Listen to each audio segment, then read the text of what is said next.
Okay lang. Araw-araw kitang naiisip. Okay lang kahit di ako makatulog.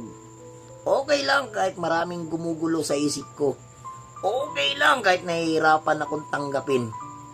Sana sa lahat ng sakripisyo ko, naging masaya ka. Na kung ano man ang meron ka ngayon. Sana lang, matutunan mo kaming pahalagahan, matutunan mo kaming mahalin. Matutunan mo ang makita ang kalagahan, ang makita ng kalagahan ng bawat isa. Sana lang, hindi pa tuyo ang puso mo. Sana lang, hindi pa batoy ang puso mo para marunong pang makiramdam sa mga bagay-bagay na dapat mong maramdaman.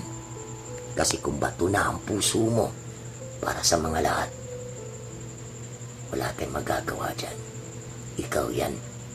Hindi sila, hindi kami, lalong-lalong hindi ako. Pero ito lang, kaibigan, makinig ka. Ang tunay na tao, marunong makumbaba, marunong umintindi, marunong mag-isip. Pero sa ipinapakita nyo, Diyos na ang bahala sa inyo.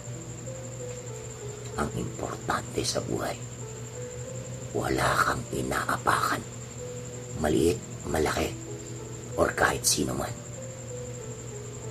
Sana buksan mo rin ang puso mo. Matuto kang lumaban ng parehas. Matuto ka mag-isip. Matuto kang tanggapin ang lahat na nanggaling ka sa baba. Umangat ka lang, nag-iba ka na. Umangat ka lang, nagbago ka na. Umangat ka lang, pansarili na lang iniisip mo.